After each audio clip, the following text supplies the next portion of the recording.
ॐ शान्ताकारं भुजगशयनं पद्मनाभं सुरेशं विश्वाधारं गगनसदृशं मेघवर्णं शुभाङ्गं लक्ष्मीकान्तं कमलनयनं योगभिर्ध्यानगम्यं वन्दे विष्णु भवभयहरणं सर्वलोकैकनाथं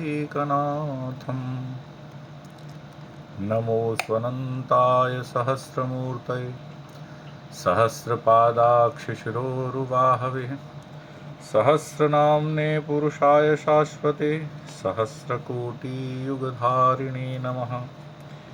ब्रह्मा मुरारी भानु शशि भूमिसुतो बुधश्च गुरुश्च शुक्रः शनिराहुकेतवः सर्वे ग्रहा शान्तिकरा भवन्तु सर्वे ग्रहा शान्तिकरा भवन्तु। आज इस तीसरे पुष्प में आप सबका स्वागत अभिनंदन। गरुड़ पुराण का तीसरा अध्याय आज हम प्रारंभ करने जा रहे हैं और इस तीसरे अध्याय में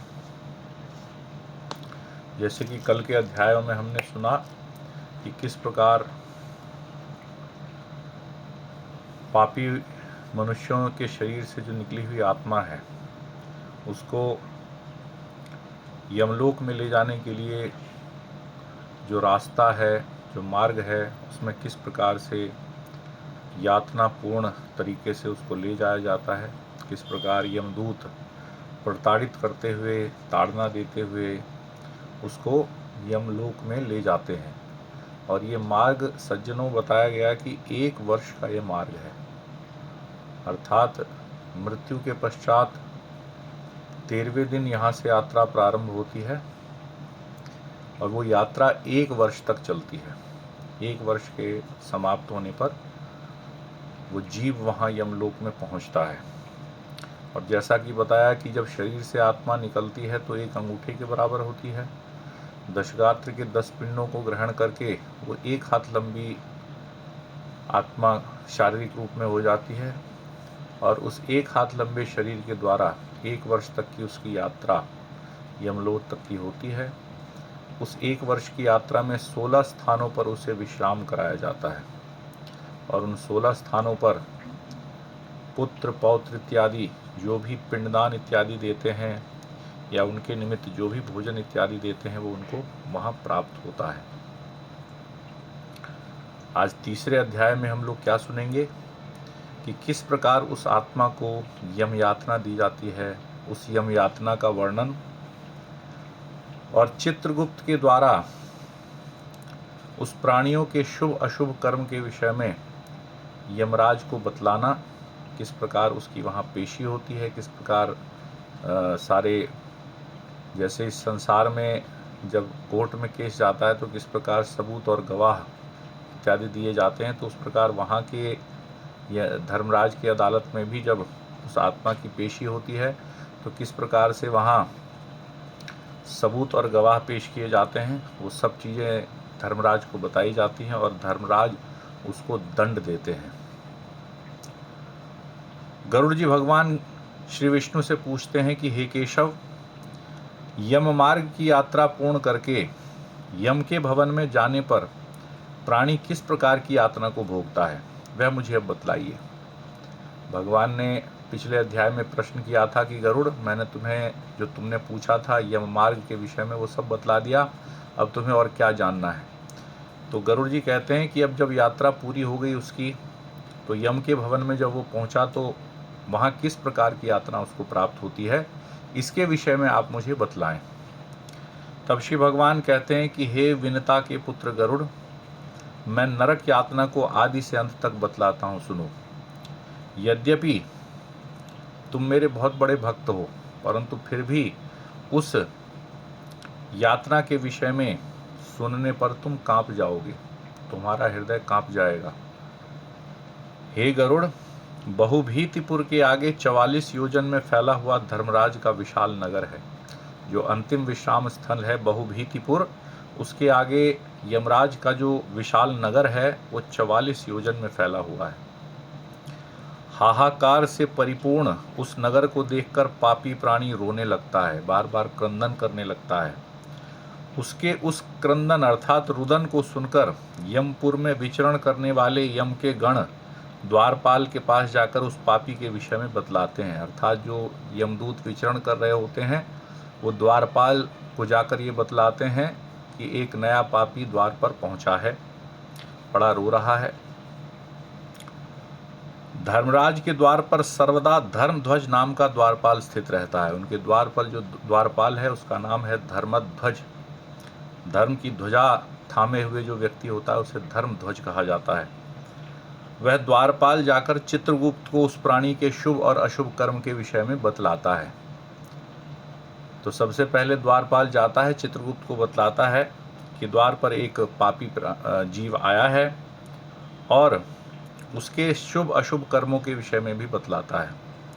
उसके बाद चित्रगुप्त भी उसके विषय में धर्मराज से निवेदन करते हैं। जब चित्रगुप्त हैं वो जाकर धर्मराज को बतलाते हैं और भगवान कहते हैं कि हे गरुड़, जो नास्तिक और महापापी प्राणी हैं उनके विषय में धर्मराज यथार्थ रूप से भली भांति सब कुछ जानते हैं। तो धर्मराज सभी के विषय में सब कुछ जानते हैं, कौन कितना पापी है, कौन कितना पुण्यात्मा है, किसने क्या क्या किया। फिर भी वे चित्रगुप्त से उन पापियों के पाप के विषय में पूछते हैं और सब कुछ जानते हुए चित्रगुप्त भी श्रवणों से पूछते हैं।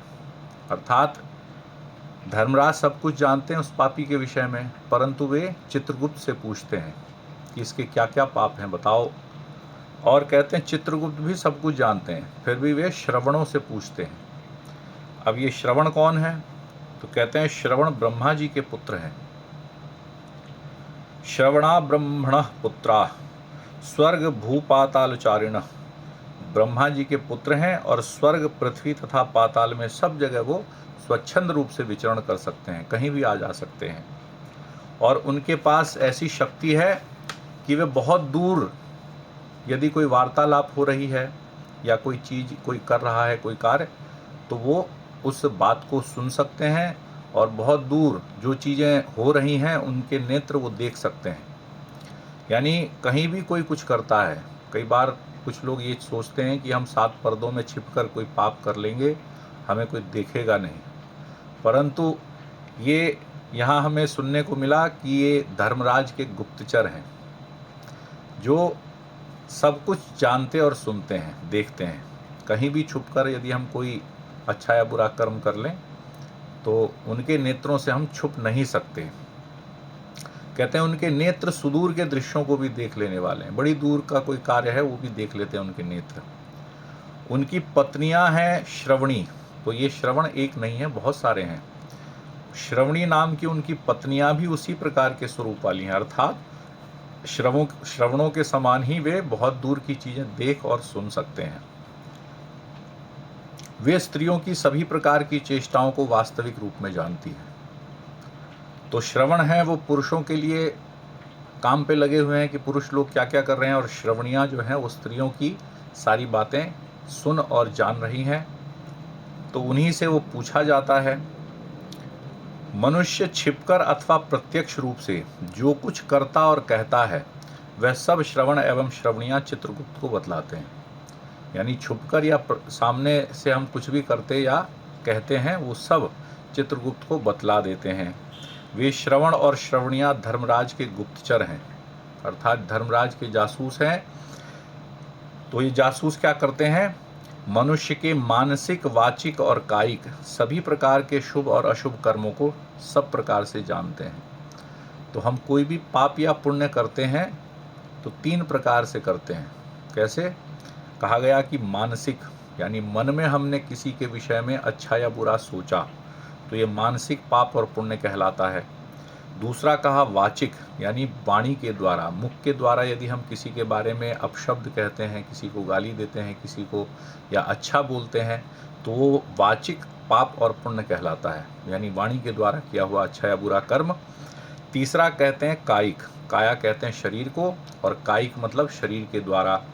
तो शरीर के द्वारा जो हम अच्छे या बुरे कर्म करते हैं उसको कहा जाता है कायिक पाप या पुण्य। तो जो भी हम तीनों प्रकार से पाप और पुण्य करते हैं, शुभ अशुभ कर्म करते हैं, वो सारा वहाँ जाकर वो श्रवण और श्रवणियाँ बतला देते हैं। मनुष्य और देवताओं के अधिकारी वे श्रवण और श्रवणियाँ सत्यवादी हैं। वे सदा सत्य बोलते हैं, किसी प्रकार से मिथ्या नहीं बोलते, झूठ नहीं बोलते। उनके पास ऐसी शक्ति है जिसके बल पर वे मनुष्यों के द्वारा किए गए कर्मों के विषय में बतलाते हैं। व्रत, दान और सत्य वचन से जो मनुष्य उन्हें प्रसन्न करता है उसके प्रति वे सौम्य तथा स्वर्ग और मोक्ष प्रदान कराने वाले हो जाते हैं। तो जो अच्छे कर्म करता है उनके लिए वो स्वर्ग प्रदान कराने वाले हो जाते हैं। वे सत्यवादी श्रवण पापियों के पाप कर्मों को जानकर धर्मराज के सामने बता देने के कारण पापियों के लिए दुखदायी हो जाते हैं। तो कहा गया कि वे सत्यवादी हैं, सत्य बोलते हैं, तो जो पापी है उनके पाप कर्मों के विषय में बतला देते हैं तो पापियों के लिए दुखदायी हो जाते हैं। और जो सत्य वचन बोलते हैं तो जो अच्छे कर्म करने वाले हैं उनके लिए सुखदायी हो जाते हैं। सूर्य, चंद्रमा, वायु, अग्नि, आकाश, भूमि, जल, हृदय, यम, दिन रात दोनों संध्याएं और धर्म, ये मनुष्य के वृतांत को जानते हैं। तो जितने नाम हमने लिए वो सब कुछ जानते हैं कि हमने क्या अच्छे या बुरे कर्म किए हैं। धर्मराज, चित्रगुप्त, श्रवण और सूर्य मनुष्य के शरीर में स्थित सभी पाप और पुण्यों को पूर्ण रूप से देखते हैं। तो जो भी हमने अच्छे या बुरे कर्म किए हैं वो सब जानते हैं वो, लेकिन फिर भी सब प्रकार से वो इस चीज़ को सुनिश्चित करते हैं। जैसे इस धरती लोक पे भी न्याय प्रक्रिया का एक सिस्टम है। जब पुलिस किसी चोर को या किसी हत्यारे को पकड़ कर ले जाती है तो पुलिस उसको सज़ा नहीं देती, वो अदालत में उसको पेश करती है। अदालत में जाने पर भी जज डायरेक्ट उसको सज़ा नहीं देते, वो पूछते हैं कि किसने देखा इसको ये पाप कर्म करते हुए या अपराध करते हुए, क्या सबूत है, कौन गवाह है। सब कुछ जब सामने क्लियर होता है तभी उसको सज़ा दी जाती है। तो इसी प्रकार वहाँ का भी सिस्टम है कि धर्मराज जाते ही उसको दंड नहीं देते, श्रवण और श्रवणियों से पूछते हैं, जो उनके गुप्तचर हैं, जो उनके गवाह हैं, कि इन्होंने क्या क्या अच्छे या बुरे कर्म किए, जबकि सब कुछ जानते हैं वो। इस प्रकार पापियों के पाप के विषय में निश्चित जानकारी प्राप्त करके यम उन्हें बुलाकर अपना अत्यंत भयंकर रूप दिखलाते हैं। तो जब सब कुछ क्लियर हो जाता है, सब कुछ स्पष्ट हो जाता है, तो उस समय यम उनको बुलाते हैं अपने नज़दीक और अपना एक बहुत भयंकर रूप दिखलाते हैं। वो कैसा रूप भयंकर है? कहते हैं वे पापी यम के ऐसे भयंकर रूप को देखते हैं जो हाथ में दंड लिए हुए, बहुत बड़े शरीर वाले, भैंसे के ऊपर बैठे हुए, प्रलय काल में जैसे मेघ घनघोर आवाज़ करते हैं वैसी गर्जना करने वाले, काजल के पर्वत के समान, अर्थात उनका रंग बड़ा श्याम वर्ण है, काला वर्ण है, तो लगता है कि कोई काजल का पर्वत वहाँ खड़ा है। बिजली जैसी चमक उनके चारों तरफ है, शस्त्र उनके हाथों में हैं, बड़े भयंकर दिखते हैं। 32 भुजाएं हैं उनकी उस समय, और 3 योजन के लंबे चौड़े विस्तार वाले शरीर के साथ। उनके जो बड़े बड़े नेत्र हैं वो बड़े बड़े बावड़ी अर्थात बहुत बड़े तालाब के समान नज़र आते हैं। और उनके जो दाढ़ हैं, यानी जिसको हम ठोड़ी इत्यादि कहते हैं, वो बड़ी बड़ी दाढ़ें दिखती हैं उनकी, और भयंकर मुख वाले, लाल लाल आँखों वाले और लंबी नाक वाले हैं। मृत्यु और ज्वर से संयुक्त होने के कारण चित्रगुप्त भी बहुत भयावह दिखते हैं। यम के समान भयानक सभी दूत उस पापी के को डराने के लिए उस समय गर्जना करते हैं। तो जितने भी उनके दूत होते हैं या उनके जो साथ में रहने वाले उनके अंगरक्षक इत्यादि हैं, वो सब उस समय गर्जना करते हैं उस पापी को डराने के लिए। उनको देखकर वह पापी प्राणी हाहाकार करने लगता है, बहुत रोता है। उस समय वह पापी कांपता है और बार बार रोता है, विलाप करता है। उस समय चित्रगुप्त यम की आज्ञा से उस पापी को सामने लाकर उससे इस प्रकार से कहते हैं कि अरे पापियों, दुराचारियों, तुमने पाप क्यों कमाया? काम से, क्रोध से तथा पापियों की संगति से जो तुमने पाप किया है वह दुख देने वाला है। फिर हे मूर्खों, तुमने वह पाप कर्म क्यों किया? मनुष्य जीवन जो है वो स्वच्छंद है कर्म करने के लिए। अच्छा या बुरा कर्म हम करते हैं, हमें पता होता है कि हम क्या कर रहे हैं। तो चित्रगुप्त उससे वही कह रहे हैं कि तुमने पाप क्यों कमाया? तुम्हारा मनुष्य शरीर जो था अच्छे कर्म भी कर सकता था, परंतु तुमने पाप क्यों किया? तो जो तुमने पाप किए हैं, पापियों की संगति से, बुरे बुरे लोगों का संग करके जो तुमने पाप कर्म किए हैं, वह दुख देने वाला है। तुमने जिस प्रकार से पूर्व जन्म में अत्यंत प्रसन्नता पूर्वक पाप कर्मों को किया है, उसी प्रकार अब तुम्हें यातना भी भोगनी पड़ेगी। तो तुमने जो बहुत प्रसन्नता पूर्वक, हर्ष पूर्वक जो बुरे बुरे कर्म किए, और जो उसका आनंद लिया तुमने, तो अब तुम्हें उसका दंड भी भोगना चाहिए। तो इस समय दंड भोगने से क्यों भागना चाहते हो, क्यों रो रहे हो इतना, क्यों चाहते हो कि हम कुछ ना कहें तुम्हें? तो दंड तो तुम्हें भोगना ही पड़ेगा, क्योंकि तुमने पाप कर्म किए हैं। जो तुमने पाप कर्म किए हैं वे ही तुम्हारे दुख का कारण है, इसमें हम लोग कोई कारण नहीं। चित्रगुप्त कहते हैं कि हमारा इसमें कोई हाथ नहीं है, जो तुमने बुरे कर्म किए हैं वही इसका कारण है। मूर्ख हो या पंडित, दरिद्र हो या धनवान, और सबल हो या निर्बल, यानी मनुष्य कैसा भी है, बहुत मूर्ख है निपट, या बहुत बड़ा विद्वान है, बहुत बड़ा कोई राजा है, अथवा बहुत बड़ा कोई भिखारी है, या बहुत सबल है या निर्बल है, बहुत ताकतवर जीवन में था, बड़ा पहलवान था, या बहुत निर्बल था, दुबला पतला था, ये किसी प्रकार से वहाँ जाकर निर्धारित नहीं करते कि आपके साथ क्या व्यवहार होगा। ये आपके कर्म है जो निर्धारित करते हैं कि वहाँ जाकर क्या व्यवहार किया जाएगा।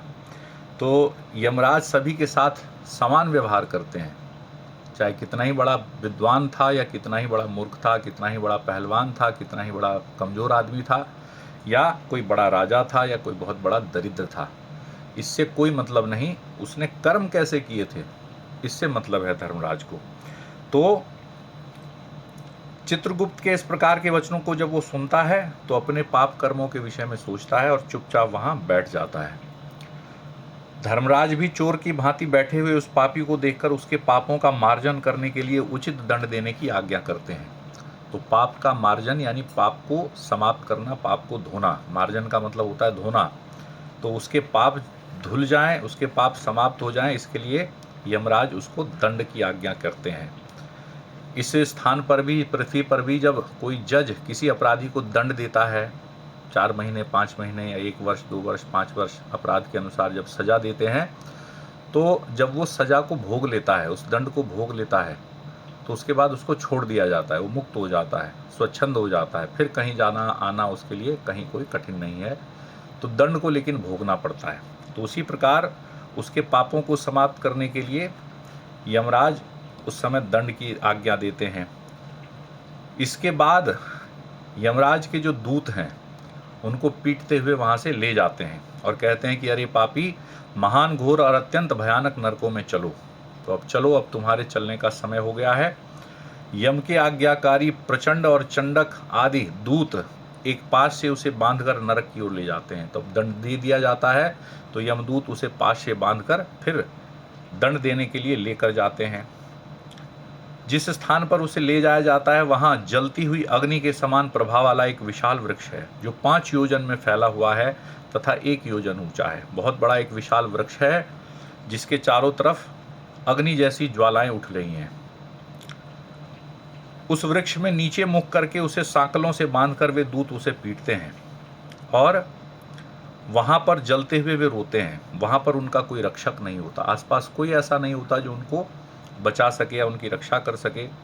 यमदूत उसे लोहे की जंजीरों से बांध देते हैं, सांकलों से, और उल्टा करके उसे खूब पीटते हैं।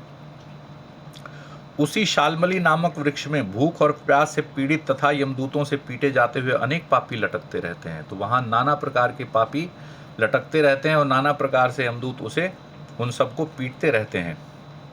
वे आश्रय विहीन पापी हाथ जोड़कर, हे यमदूतों, मेरे अपराधों को क्षमा कर दो, ऐसा उन दूतों से निवेदन करते हैं। जो पीटे जा रहे होते हैं तो उन दूतों से हाथ जोड़कर कहते हैं कि मेरे अपराधों को क्षमा कर दीजिए, मुझे माफ़ कर दीजिए। तो उस समय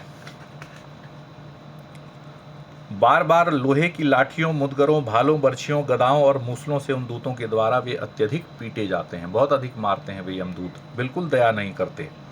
मारे जाने से वे जब मूर्छित हो जाते हैं तब उन निश्चेष्ट पापियों को देखकर यम के दूत कहते हैं, तो जब जिन दूतों से वो क्षमा मांग रहे होते हैं वो दूत उनको क्या कहते हैं? वे कहते हैं कि अरे दुराचारियों, पापियों, तुम लोगों ने दुराचरण क्यों किया, तुमने क्यों पाप किए?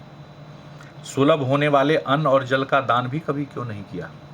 अन्न और जल का दान तो सबसे सुलभ है, वो तुमने क्यों नहीं किया? तुम लोगों ने आधा ग्रास कभी किसी को नहीं दिया। ग्रास का मतलब होता है कौर। एक बार जब हम हाथ से भोजन उठाकर अपने मुख में रखते हैं तो उसे 1 ग्रास कहा जाता है। तो यमदूत कहते हैं कभी आधा ग्रास भी किसी को तुमने नहीं दिया भोजन के लिए, 1 कौर भी, आधा कौर भी किसी को नहीं खिलाया तुमने। न ही कुत्ते तथा कौवे के लिए बलि ही दी, अतिथियों को नमस्कार नहीं किया, पितरों का तर्पण नहीं किया, यमराज तथा चित्रगुप्त का उत्तम ध्यान नहीं किया, जिससे तुम्हें यह यातना नहीं होती। तो इससे ये स्पष्ट होता है कि ये कर्म हमें करने आवश्यक हैं। ये कर्म हमें उत्तम गति प्राप्त कराते हैं। क्या क्या? किसी को भोजन कराना, किसी को जल पिलाना, या कुत्ते कौवे के लिए रोटी निकालना, उनको भोजन कराना, और पितरों का तर्पण करना, पितरों को जल देना, ये सब कार्य आवश्यक हैं, करना चाहिए हमें। और प्रभु का ध्यान नहीं किया तुमने कभी, कभी कोई तीर्थ यात्रा नहीं की, देवताओं की पूजा नहीं की, तो ये सब अच्छे कर्म जो थे तुमने किए नहीं, बिल्कुल सारे बुरे बुरे कर्म करते रहे। और कहते हैं गृहस्थाश्रम में रहते हुए तुमने कभी हंतकार नहीं निकाला। हंतकार एक शब्द आया है।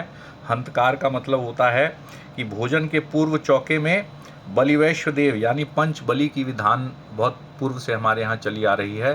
तो पहले चूल्हे पर जब भोजन बनता था तो माताएं अग्नि को भी जिमाती थी, अग्नि को भोग लगाती थी, और उसके अतिरिक्त पंचबली में गाय, कुत्ते, कौवे, कीड़े मकोड़े तथा अतिथि, इन पांचों के निमित्त भोजन निकाला जाता था। इसे ही पंचबली कहा जाता है। 5 लोगों के लिए भोजन पहले निकाला जाता था, परंतु अब केवल अपना पेट भरने में लोग लगे हुए हैं।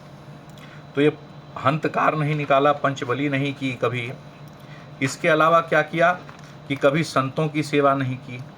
तो जो तुमने पाप कर्म किए हैं अब उनके फलों को भोगो, क्योंकि तुम पापी हो, धर्महीन हो, इसलिए तुम्हें इतना अधिक पीटा जा रहा है।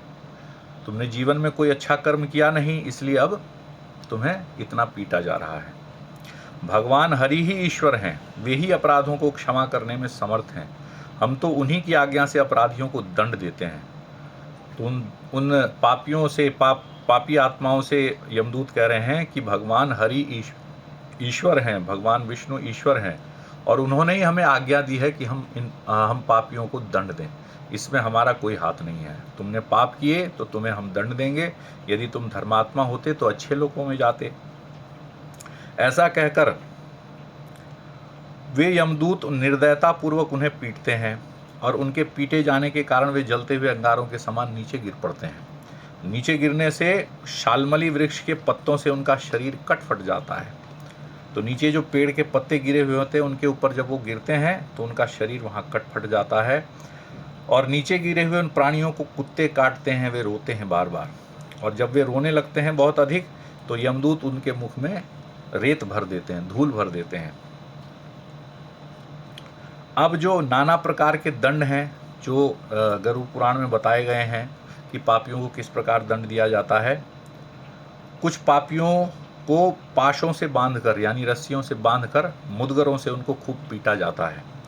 कुछ पापी आरे से लकड़ी की भांति 2 टुकड़े में काटे जाते हैं। आरा जब चलाते हैं, लकड़ी को काटते हैं, उस प्रकार से उनको 2 टुकड़े में काटा जाता है। कुछ को पृथ्वी पर गिरा दिया जाता है, भूमि पर, और कुल्हाड़ी से टुकड़े टुकड़े किए जाते हैं उनके। कुछ को गड्ढे में आधा गाड़ देते हैं और उनके सिर में बाणों से भेदन करते हैं, यानी बाण से उनके शरीर पर निशाना लगाते हैं उनके सिर पर, और शरीर को आधा जमीन में गाड़ दिया जाता है। कुछ दूसरे पेरने वाले यंत्र में डालकर गन्ने की भांति पेरे जाते हैं। तो जिस प्रकार गन्ने का रस निकालने के लिए गन्ने को एक मशीन में डालकर पेरा जाता है, घुमाया जाता है, उसी प्रकार उनके शरीर को भी इसी प्रकार से घुमाया जाता है। कुछ को जैसे लोहे को धधकाया जाता है भट्टी में, उस प्रकार लोहे के पिंड की भांति एक भट्टी में उनको धधकाया जाता है, उनको जलाया जाता है। कुछ को घी के खौलते हुए कड़ाहे में, तो कुछ को तेल के कड़ाहे में तले जाते हुए बड़े की भांति इधर उधर चलाया जाता है। तो घी और तेल के जो कड़ाहे धधक रहे होते हैं, खौल रहे होते हैं, गर्म उसमें तेल या घी होता है, उसमें जैसे कोई हम पकौड़े या बड़े तलते हैं उसी प्रकार से उनको इधर उधर चलाया जाता है, उनको तला जाता है। किसी को मतवाले हाथियों के सामने रास्ते में फेंक दिया जाता है। किसी को हाथ पैर बांधकर उल्टा लटकाया जाता है। किसी को कुएं में फेंका जाता है। किसी को बड़े बड़े पहाड़ों से नीचे फेंक दिया जाता है। कुछ दूसरे कीड़ों से युक्त कुंडों में डुबा दिए जाते हैं। ऐसे कुंडों में डुबा देते हैं जहाँ बड़े बड़े कीड़े होते हैं, उन कुंडों में जल में, जहाँ वे कीड़ों द्वारा जगह जगह काटे जाने से बहुत अधिक दुखी होते हैं। कुछ पापियों को वज्र के समान चोंच वाले बड़े बड़े कौवों, गिद्धों और मांस खाने वाले पक्षियों के आगे फेंक दिया जाता है। जिससे उनके सिर में, उनके आँखों में, उनके मुंह से अपने चोंचों द्वारा मांस उनका नोच नोच कर खाते हैं। तो बड़े बड़े भयानक पक्षी होते हैं मांस खाने वाले। कुछ दूसरे वहाँ अपने ऋणों को वापस करने की प्रार्थना करते हैं। कुछ ऐसे भी व्यक्ति वहाँ होते हैं जो पृथ्वी लोक में एक दूसरे से ऋण लिए हुए होते हैं।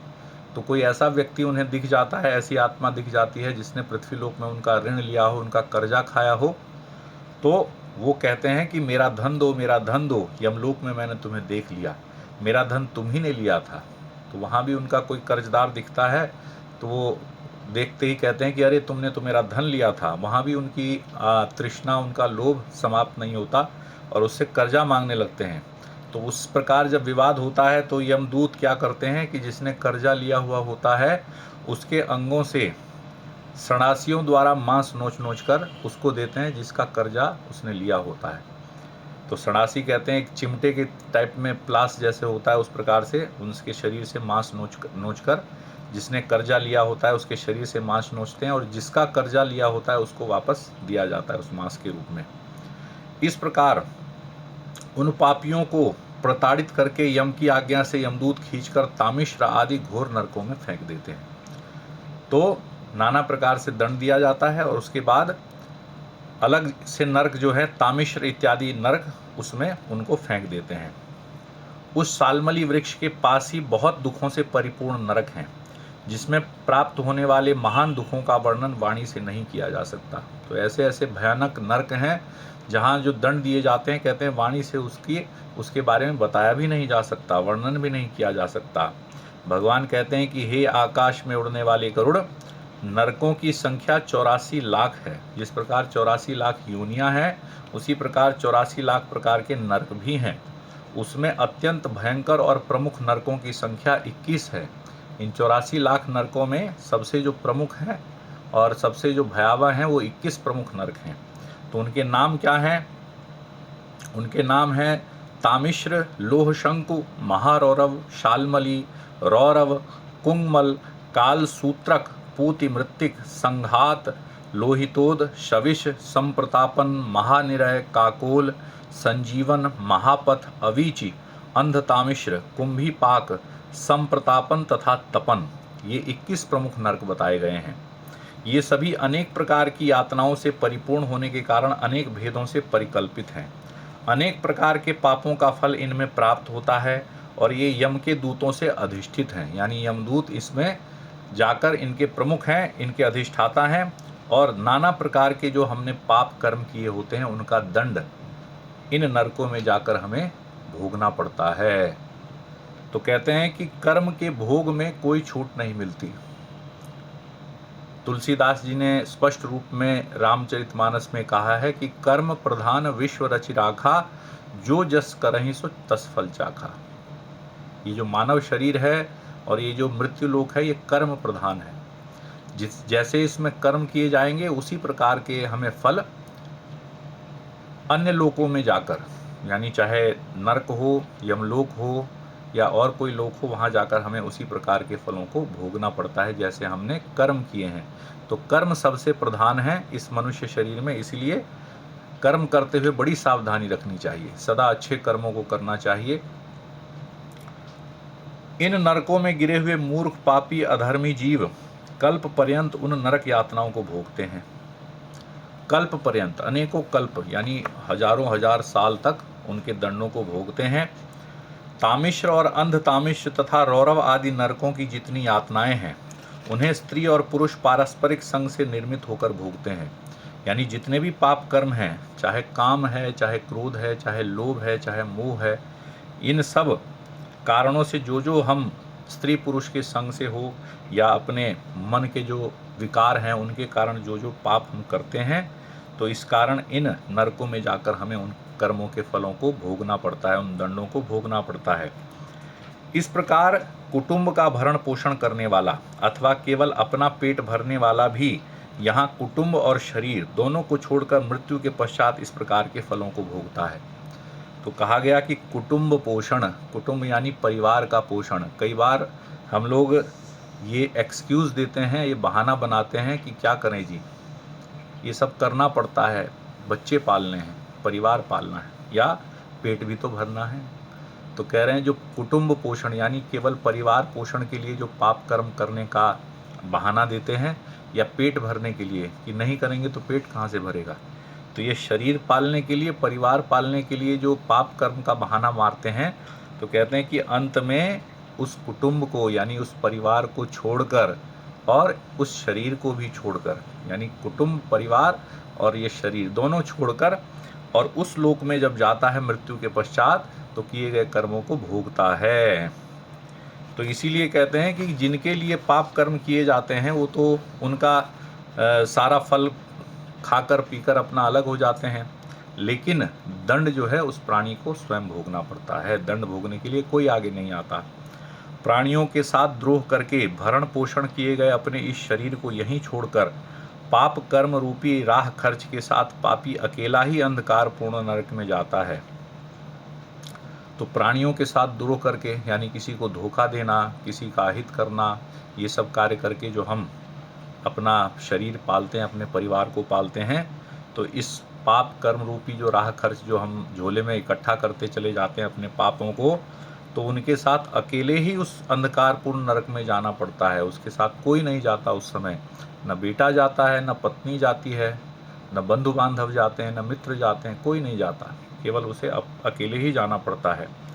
जिसका द्रव्य चोरी हो गया हो, ऐसे व्यक्ति की भांति पापी पुरुष दैव से प्राप्त अधर्म पूर्वक कुटुंब पोषण के फल को नरक में आतुर होकर भोगता है।